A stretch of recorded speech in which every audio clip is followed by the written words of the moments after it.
Walid Al-Ami Humaydi dipersilakan. Assalamualaikum warahmatullahi wabarakatuh. Alhamdulillah wassalatu wassalamu ala rasulillah Sayyidina Muhammad bin Abdullah wa ala alihi wa ashabihi wa man tabi'ahu huda. Amma ba'du, hadirin hadirat yang dimuliakan Allah subhanahu wa ta'ala. Kita bersyukur kehadirat Allah subhanahu wa ta'ala di malam yang mulia ini, sama-sama kita berkumpul di malam-malam bulan Rajab, malam istimewa, malam agung, malam yang mana Allah subhanahu wa ta'ala memberikan kasih sayangnya kepada kita semua. Wabil khusus di malam Jumat, malam yang mana segala doa kita diijabah oleh Allah. Mudah-mudahan dosa kita diampuni oleh Allah, segala hajat kita dikabulkan oleh Allah subhanahu wa ta'ala, dan mudah-mudahan kita selamat dunia wal akhirah, wafat dalam keadaan husnul khatimah. Amin amin ya rabbal alamin. Kita dengarkan tadi sambutan yang mana memberikan kepada kita sebuah pembelajaran, yang mana memberikan kepada kita sebuah renungan bagaimana untuk menciptakan bumi Banjar ini untuk menjadi bumi baldatun thayyibatun wa rabbun ghafur, yaitu menjadi tempat yang penuh dengan keberkahan, tempat yang penuh dengan kemuliaan, tempat yang penuh dengan keindahan. Yang mana itu semua tadi kita dengarkan di dalam salat maghrib. Setelah kita menunaikan salat maghrib, kita dengarkan doa dari Pak Kanwil Kemenak kita, Pak Tamrin, semoga beliau panjang umur, sehat walafiat. Salah satu cara untuk menciptakan lingkungan atau tempat yang mana di sana harapan gubernur kita, yaitu baldatun thayyibatun wa rabbun ghafur, yaitu adalah salah satu sekelumit doa yang dipanjatkan oleh Pak Kanwil Kemenak kita, Pak Tamrin, yang mana di sana doa beliau adalah sebelum mengakhiri doa tersebut yang ulun ingat di sana, wa hayatana hayatal ulama wa mautana mautas syuhada. Beliau memohon kepada Allah dan kita mengaminkan doa tersebut. Yaitu adalah di antara doa yang beliau panjatkan, yaitu beliau meminta kepada Allah agar kita diberikan kehidupan seperti kehidupan orang yang punya ilmu pengetahuan agama. Karena ketahuilah, orang yang punya ilmu dengan orang yang tidak punya ilmu itu tidak bisa disamakan. Bagaimana mungkin kita mampu menyamakan orang yang punya ilmu dan orang yang tidak punya ilmu, sedangkan Allah berfirman di dalam Al-Quran, Qul hal yastawi alladhina ya'lamuna walladhina la ya'lamun. Katakanlah, apakah sama kedudukan orang yang mempunyai ilmu pengetahuan agama dengan orang yang tidak mempunyai ilmu pengetahuan agama? Wah, kita pada malam hari ini memperingati Isra wal Mi'raj sekaligus haul Al-Alimul Fadil, Al-Alimul Allamah, Al-Arif Billah Syekh Muhammad Zaini bin Abdul Ghani, yang setiap tahunnya acara haul beliau dihadiri dengan jutaan manusia. Kenapa beliau? Apa yang beliau miliki? Apa yang beliau punya? Apa yang beliau miliki selama hidup? Yang beliau miliki selama hidup adalah hanya ilmu pengetahuan agama. Dari karenanya Imam Syafi'i, Muhammad bin Idris Asy-Syafi'i rahimahullah subhanahu wa ta'ala, beliau mengatakan hayatul fata wallah bil ilmi wat tuqa. Kehidupan seseorang itu yaitu terdapat ketika dia mempunyai ilmu agama. Siapapun orang yang punya ilmu, dia adalah orang yang hidup. Lihat Al-Alimul Allamah Sahibul Hauliyah yang kita peringati haulnya pada malam hari ini, 19 tahun setelah wafat beliau, namun seakan-akan beliau masih hidup di tengah-tengah kita. Nasihatnya masih hidup di benak kita, kenangan beliau masih ada di ingatan kita. Kemudian bagaimana orang yang hadir setiap tahunnya semakin semarak dan sangat luar biasa. Apakah itu yang dinamakan kematian? La, wallah, itu bukan kematian. Dari karenanya tadi doa wahayatana hayatal ulama, kehidupan yang kita minta adalah kehidupan orang yang punya ilmu. Maaf, beda hidup orang yang punya ilmu dan orang yang tidak punya ilmu. Hayatul fata wallah bil ilmi wat tuqa. hidupnya seseorang itu, yaitu dengan ilmu dan ketakwaan kepada Allah. Siapapun orang yang selama hidup di dunia bermodalkan ilmu dan takwa, maka sungguh meskipun dia telah tiada, maka dia adalah orang yang hidup, maka dia adalah orang yang benar-benar mendapatkan kehidupan yang sejati. Hayatul fata wallah fil ilmi wal tuba. Kehidupan seseorang itu ada di dalam ilmu, pengetahuan agama dan ketakwaan. Melihat Sahibul Hawliyah. Dan itu adalah bagaimana didikan orang tua dari semenjak kecilnya. Kita jangan melihat Sahibul Hawliyah yang sudah berada di puncak kesuksesan di sisi Allah, tapi lihat bagaimana proses beliau di dalam melalui kehidupan, yang mana semua itu adalah didikan dari orang tua. Dari karenanya, wahai orang tua, kesuksesan anak-anakmu ada di dalam tanganmu. Jika engkau benar-benar mendidik mereka dengan didikan ajaran yang telah dibawa oleh Nabi kita Muhammad sallallahu alaihi wasallam, maka engkau akan mendapatkan kebahagiaan ketika melihat anak-anakmu berbakti denganmu. Tapi jika engkau mengabaikan pendidikan, yang kau pikirkan hanyalah apa yang dia pakai, yang kau pikirkan hanyalah apa yang dia minum, yang kau pikirkan adalah hanya fasilitas yang sifatnya adalah duniawi, dan engkau mengabaikan pendidikan agama, dan engkau mengabaikan daripada berbagai macam ibadah yang telah Allah wajibkan kepada kita sebagai hamba-Nya, maka siap-siap engkau akan mendapatkan dan merasakan nantinya kesedihan ketika melihat mereka mendurhakaimu di usia senja nanti. Diceritakan ada almarhum Abah Gurus Kumpul, mudah-mudahan kita dapat barokah beliau. Ada diceritakan bahwasanya bagaimana ketika beliau muda, almarhum Syekh Zaini ketika usia muda, beliau mempunyai kehidupan yang sangat-sangat terbatas. Namun apakah di sana kemiskinan yang melanda beliau menghalangi beliau atau menghambat beliau untuk menggapai ilmu pengetahuan agama? Diceritakan bahwasanya sampai di dalam manaqib diceritakan saking terbatasnya kehidupan Abah Gurus Kumpul ketika muda, sampai-sampai satu keluarga ada 4 orang hanya memakan satu hari, yaitu 1 bungkus nasi. Bayangkan, 1 bungkus nasi untuk 4 orang. Ini adalah kehidupan yang pernah dilewati oleh Sahibul Hawliyah. Siapa di antara kita yang 1 hari yaitu memakan 1 bungkus nasi dengan 4 keluarga, dengan 5 keluarga, itu telah dilalui oleh beliau. Namun orang tua beliau tidak pernah mempermasalahkan urusan dunia ketika melanda mereka. Jadi karenanya sifat para aulia, la khaufun alaihim wa la hum yahzanun. Mereka tidak khawatir urusan dunia, mereka tidak khawatir urusan ekonomi, mereka tidak khawatir urusan materi. Yang mereka khawatirkan bagaimana mereka dengan ibadah yang Allah wajibkan atas mereka.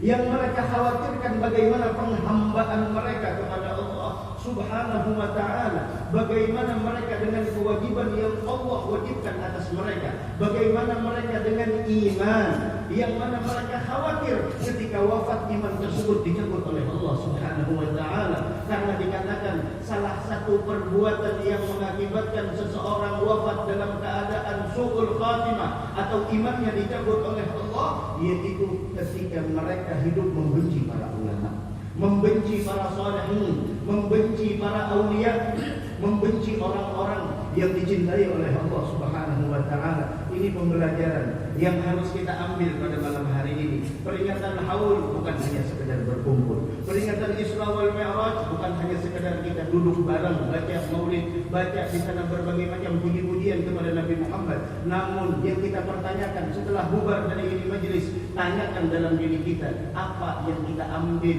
keberkahan dari majelis haul tersebut. Tuntut diri kita untuk berjalan di jalan mereka. Tuntut pribadi kita untuk menempuh apa yang mereka tempuh, agar kita mendapatkan apa yang mereka dapatkan. Fasa' fi ma sa'au washrab ma'al qaum ma hum, kata Habib Al-Habsyi. Fasa' fi ma sa'au, apa yang mereka tempuh, ayo tempuh. Washrab ma'al qaum ma hum alla yahbuka rabbuk mithl ma qad habahum. Yang kita harapkan ketika kita menempuh jalan mereka, agar kita mendapatkan cintanya Allah sebagaimana mereka dicintai oleh Allah. Mudah-mudahan Allah berikan taufik dan hidayah kepada kita semua, sehingga almarhum Abah Gurus Kumpul lihat, meskipun kehidupan yang sangat sederhana, Baju beliau cuma satu lembar punya. Sarung beliau cuma satu lembar. Apabila sarung yang satu punya beliau dicuci, beliau pinjam sarung ayahnya. Kopiah beliau cuma satu. Ini kehidupan orang yang kita hadiri pada saat ini. Haulnya yang menghadiri 3 juta lebih orangnya. Tapi yang lihat 3 jutanya, lihat pengorbanannya seperti apa. Lihat pengorbanannya seperti apa. Dari karenanya pentingnya ilmu. Jangan sampai 1 minggu berlalu dari kita tidak satu ilmu pun yang kita dapatkan, tidak satu ilmu pun yang kita dengar. Sesibuk apapun kita, usahakan dalam 1 hari ada ilmu. Nabi kita Muhammad sallallahu alaihi wasallam, beliau tidak diperintahkan oleh Allah untuk meminta tambahan harta, atau tambahan jabatan, atau tambahan status, atau tambahan popularitas, atau tambahan duniawi. Namun Nabi Muhammad diperintahkan oleh Allah untuk meminta agar diberikan tambahan apa? Yaitu tambahan ilmu, pengetahuan ilmu agama, yang mana Allah Subhanahu wa taala berfirman di dalam Al-Qur'an memerintahkan kepada beliau, wa qur rabbi zidni ilma. Katakan wahai Muhammad, rabbi zidni ilma, ya Allah tambahkanlah aku ilmu pengetahuan agama. Dengan ilmu orang bisa membedakan mana hak, mana yang benar, mana yang hak, mana yang batil, mana yang benar, mana yang salah. Dengan ilmu orang bisa menghambakan diri kepada Allah Subhanahu wa taala. Peringatan Isra wal Mi'raj, yaitu sebutan hamba adalah sebutan yang sangat mulia. Sebutan hamba adalah sebutan yang paling disukai oleh Nabi Muhammad. Sebutan hamba adalah sebutan yang paling istimewa di sisi Allah. Sehingga di dalam peristiwa Isra wal Mi'raj, Nabi kita Muhammad disebut oleh Allah Subhanalladzi asra bi 'abdihi. Sebutan hamba. Ketika wahyu diterima, fa auha ila 'abdihi ma auha. Semuanya sebutan hamba. Jadi jangan sampai kita di sana menyenangi sesuatu yang tidak disenangi oleh Nabi Muhammad. Tapi kita harus menyenangi sesuatu yang disenangi oleh beliau. Wasahibul hauliyah, orang yang kita peringati haulnya pada malam hari ini, beliau paham betul bagaimana memposisikan diri sebagai seorang hamba. Kenapa beliau paham? Karena ilmu pengetahuan agama. Hartamu tidak akan pernah mampu menolongmu untuk bisa memposisikan diri bagaimana posisi seorang hamba. Tapi ilmu hayatul fata wallah bil ilmi wat tuqa, hayatul fata wallah bil ilmi wat tuqa. Hidupnya seseorang, kehidupan yang sejati demi Allah dengan ilmu dan ketakwaan. Apa kata Imam Syafi'i? Idza lam yakuna la'tibara li dzatihi, orang yang tidak punya ilmu, orang yang tidak punya takwa, maka zatnya batang tubuhnya itu tidak bisa diambil ibrah, tidak bisa diambil pelajaran, tidak bisa diambil patokan. Kenapa? Dia hidup tapi seakan orang tersebut adalah bukan orang yang hidup, tapi orang yang mati. Kenapa? Karena hidupnya seseorang itu adalah dengan ilmu dan ketakwaan kepada Allah Subhanahu wa ta'ala. Mudah-mudahan Allah berikan taufik dan hidayah kepada kita semua. Dari karenanya Al-Imam Al-Ghazali menyebutkan bahwasanya ubudiyah, penghambaan itu kata beliau ada 3. Dan tadi kita sebutkan, sebutan hamba itu adalah sebutan yang paling disukai oleh Nabi Muhammad. Sebutan hamba adalah sebutan yang sangat dicintai oleh Nabi Muhammad. Wasahibul hauliyah, almarhum Abah Budus Kumpul, beliau berhasil bagaimana memposisikan diri sebagai seorang hamba. Begitulah para aulia, semakin bertambah pangkat mereka, semakin tawadhu, rendah diri mereka. Bukan semakin bertambah pangkat semakin merasa dirinya lebih hebat. Nah, itulah ilmu pengetahuan agama. Apa itu 3 perkara? Ini yang kita ambil pada malam hari ini. Selain ilmu dan takwa, juga penghambaan kita itu dilihat dari 3. Al-Imam Al-Ghazali mengatakan, al-ubudiyah, penghambaan itu 3 perkara. Yang pertama, al-muhafadzah ala amr syari', menjaga benar-benar perintah syariat. Dan yang paling utama dari perintah syariat tersebut adalah perintah salat yang diterima oleh Nabi Muhammad ketika peristiwa Isra wal Mi'raj. Ada salat yang tadi dikatakan di dalam sambutan, as-salatu imaduddin, salat adalah tiang agama. Jangan sampai kita remehkan salat. Kalau ingin hidup kita berkah, jangan remehkan salat.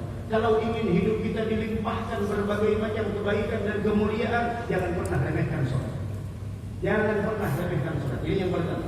Kemudian yang kedua, yaitu adalah ar-ridha bil qada wal qadar wa qismatillah ta'ala. Yang namanya hamba di samping menjaga segala perintah syariat yang dibawa oleh Nabi Muhammad sallallahu alaihi wasallam, begitu juga yang kedua, yang namanya hamba selalu ridha, selalu menerima dengan keputusan Allah, dengan takdir Allah, dan dengan apapun yang telah dibagikan oleh Allah. Dari karenanya pernah kita mendengar di sini almarhum Abah Zuhdi, semoga beliau diangkat derajatnya di sisi Allah Subhanahu wa taala. Beliau mengatakan apa? Jadilah hamba yang mengerti, bukan hamba yang memaksa. Hamba yang mengerti, inilah penghambaan yang sebenarnya. Ar-ridha bil qada wal qadar wa bi qismatillah ta'ala. Selalu ridha, selalu mengerti, selalu menerima dengan apapun yang ditakdirkan oleh Allah. Selalu menerima dengan keputusan oleh Allah. Al-Imam Al-Haddad mengatakan, in tarda bil maqsum ishta muna'ama. Engkau apabila ridha, menerima dan senang ketika menerima segala apa yang telah diputuskan oleh Allah, ishta muna'ama, engkau hidup akan mendapatkan penuh dengan kenikmatan. Tadi sebaliknya, wa illam takun tarda bihi, jika engkau tidak ridha dengan apa yang telah ditakdirkan oleh Allah, ishta fi hazan, engkau hidup penuh dengan kesedihan. Berapa banyak orang di akhir zaman yang hidup dengan sedih, pada akhirnya melemparkan diri di atas jembatan dan meninggal dunia. Dia anggap meninggal dunia dalam keadaan tenggelam, itu mati syahid. Masya Allah, mati syahid apa? Nah, memang salah satu orang yang mati syahid adalah tenggelam, namun tenggelam yang wajar. Itu namanya bukan tenggelam, tapi menenggelamkan diri. Beda. Salah satu orang yang mati syahid, yaitu adalah mereka yang tenggelam. Dari karenanya Rasul mengatakan, syuhada ummati, aktsaru syuhada ummati, kata beliau dalam sebuah hadis, aktsaru syuhada ummati ashabul furush. Kebanyakan orang yang wafat dan mereka mendapatkan syahid yang tadi diminta dalam doa, mautana mautas syuhada, dan wafatnya kita wafatnya seperti orang syahid. Mungkin tidak berperang, tapi dia meninggal di atas kasurnya, dan itu sudah dikatakan oleh Nabi Muhammad, aktsar syuhada ummati ashabul furush. Kebanyakan orang yang wafat dari umatku dan dia mendapatkan syahid, yaitu adalah orang yang dia posisinya cuma di atas kasur. Tapi kenapa? Kenapa di atas kasur namun dia mendapatkan wafat seperti wafatnya para syuhada? Nah, Allah a'lam bi niyyati. Allah lebih mengetahui niatnya. Niyatul mu'min khairun min amalih. Dari karena sering ulun sampaikan apa? Niatkan nuntut ilmu itu sampai mati. Niatkan nuntut ilmu itu sampai kita wafat. Tidak ada yang namanya selesai dalam nuntut ilmu, tidak ada. Tidak ada yang selesai dalam nuntut ilmu. Apalagi ada batasan usia. Maaf, dalam ilmu tidak ada batasan usia. Tidak ada batasan usia dalam ilmu. Aktsar syuhada ummati ashabul furus. Di antaranya apa? Mereka yang meninggal kena virus. Mereka yang meninggal kena ta'un. Mereka yang meninggal karena sakit perut. Mereka yang meninggal karena reruntuhan. Mereka yang meninggal karena tenggelam. Bukan menenggelamkan diri, karena tidak terima dengan keputusan Allah. Masya Allah, si fulan menikah, si fulan ada undangannya, ada terima anak jembatan Dewi, langsung berterus langsung mati. Masya Allah, kasihan tuh yang lain pulang bisa lagi ke abun itu. Nah, inilah kenapa? Karena minimnya ilmu pengetahuan agama. Ini yang kedua.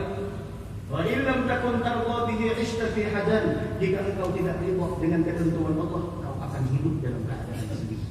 Maka dari karenanya mereka para aulia la khaufun alaihim wa lahum, tidak pernah sedih. Kenapa? Untuk apa menyedihkan sesuatu yang tidak ada nilainya di sisi Allah, yaitu dunia? Yang mereka sedihkan urusan iman, yang mereka sedihkan urusan perintah Allah, itu yang mereka sedihkan. Tapi kalau urusan si fulan dapat mobil, si fulan dapat jabatan, si fulan naik lagi pangkatnya, si fulan ambil. Ini almarhum abahnya terus kumpul, yaitu Al-Alim Haji Abdul Ghani, atau yang dipanggil di zaman dahulu Sudugan. Sudugan itu Abdul Ghani, Sudugan. Itu selalu mengajarkan kepada almarhum abah terus kumpul, urusan dunia tidak jadi masalah. Yang jadi masalah itu, yang jadi permasalahan hari ini ada baca Al-Quran apa tidak?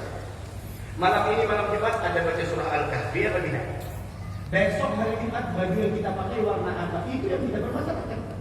Bagaimana menciptakan di sana Banjarmasin adalah baldatun thayyibatun wa rabbun ghafur kalau mayoritas mereka tidak mempunyai ilmu pengetahuan agama. Dalam Al-Quran, walau anna ahlal qura amanu wattaqau lafatahna alaihim barakatin minas samai wal ard. Seandainya penduduk sebuah kampung mereka beriman, mereka bertakwa kepada Allah, al-iman wa taqwa, iman dan ketakwaan. Dari mana kita bisa mencapai hakikatnya kalau tidak dengan ilmu pengetahuan agama? Kalau sudah dua model ini ada di dalam diri masyarakat, apa kata Allah? Ini janji Allah, bukan janji siapa-siapa, bukan janji organisasi, bukan janji siapapun daripada orang yang ada di dunia ini, tapi ini adalah janji Allah. Innallaha la yukhliful mi'ad. Innallaha la yukhliful mi'ad. Apa kata Allah? La fatahna 'alaihim barakatin minas samai wal ardh. Kami bukakan berkah, baik itu yang kami turunkan dari langit atau yang kami keluarkan dari bumi. Lihat, ketika iman dan takwa ada di dalam keluarga Syekh Muhammad Zaini bin Abdul Ghani yang dipimpin oleh ayah beliau Abdul Ghani, lihat keberkahan yang diturunkan oleh Allah. Lihat keberkahan yang diturunkan oleh Allah. Hidup bukan hanya sekedar status, hidup bukan hanya sekedar jabatan, hidup bukan sekedar di sana popularitas, tapi hidup bagaimana kita punya ilmu pengetahuan agama yang mengenalkan kepada kita tentang bagaimana penghambaan kita kepada Allah. Masya Allah. Ini besok hari Jumat tidak jadi masalah mau dapat nasi atau tidak dapat nasi. Kan biasanya hari Jumat ada orang bagi-bagi nasi. Kadang-kadang ada masjid yang bagi nasi banyak, bisa sholat Jumatnya. Masya Allah. Kenapa? Bukan masalah nasinya, tapi apa yang kita ambil dari khutbah yang disampaikan. Besok hari Jumat yang kita permasalahkan sholat duhanya kita bagaimana? Ini malam ini sholat witirnya kita bagaimana? Suratul Mulk yang dianjurkan oleh Nabi Muhammad Tabarakalladzi biyadihil mulk bagaimana? Itu yang kita pikirkan. Seberapa semangat engkau mengejar dunia, engkau harus lebih semangat mengejar akhirat. Ini peringatan Isra wal Mi'raj. Ingat ada kehidupan yang abadi setelah kehidupan yang sementara ini, dan diakhiri dengan kematian. Mudah-mudahan kita wafat dalam keadaan husnul khatimah. Tapi yang utamanya itu yang diajarkan dunia. Yuk kita wahai orang tua, sama-sama kita tanamkan di dalam diri anak kita. Kalau urusan dunia jangan dipermasalahkan. Tapi kalau urusan agama, maaf. Satu bungkus makan dengan 4 orang. Bayangkan, kalau kita sedikit 4 bungkus. 4 bungkus, apalagi semalam, Masya Allah, Pak, ketika haul disebungkus, Masya Allah, bawa kantongan di Gono, sehingga rest area, Masya Allah, pukul sampai Senin depan masih ada lagi di sana. Ulun undangan malam Selasa ini. Malam Selasa ini di majlis di tempat kami di pengurus dalam tahun 7 ulun undangan seberata untuk menghadiri acara haul Abah Bulus Kumpul. Insyaallah juga banyak di sana antusias masyarakat di dalam membuka warung-warung gratis. Nah, insyaallah malam Selasa ini di umum seberata. Bila dulu bukanya warung gratis saja. Ada tahu dia berapa tahun. Johor kan karena acaranya habis isya, maka iya Johor buka. Kita kayak kemarin dikumpulkan orang ini kebanggaan kita jadi orang banyak.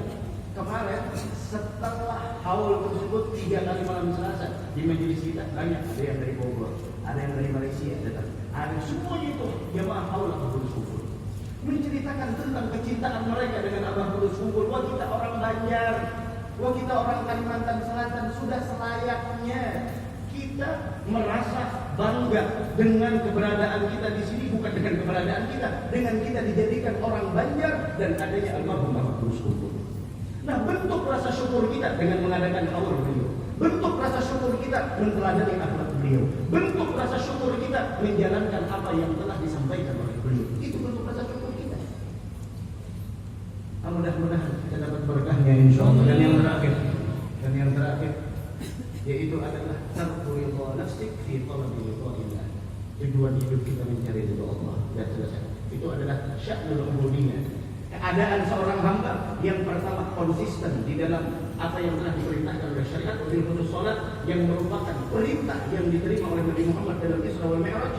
Kemudian yang kedua, ridha dengan keputusan takdir dan pembagian dari Allah. Dan yang ketiga adalah tujuan hidup mencapai ridhonya Allah Subhanahu wa taala, bukan ridhonya manusia, bukan ridhonya orang-orang yang berada di atas atau di bawah dan sekitar kita, tapi yang kita inginkan hidup ini adalah ridhonya Allah Subhanahu wa taala. Sehingga ketika Allah ridho kepada kita, maka terwujudlah doa yang tadi, wa mautana mautas syuhada, dan wafatnya kita seperti wafatnya para syuhada. Mudah-mudahan ada manfaatnya insyaallah, mudah-mudahan ada barokahnya, dan yang umur sehat afiat insyaallah, dan kita seberataan wafat dalam keadaan husnul khatimah, dan mudah-mudahan kita diberikan kecintaan terhadap ilmu agama.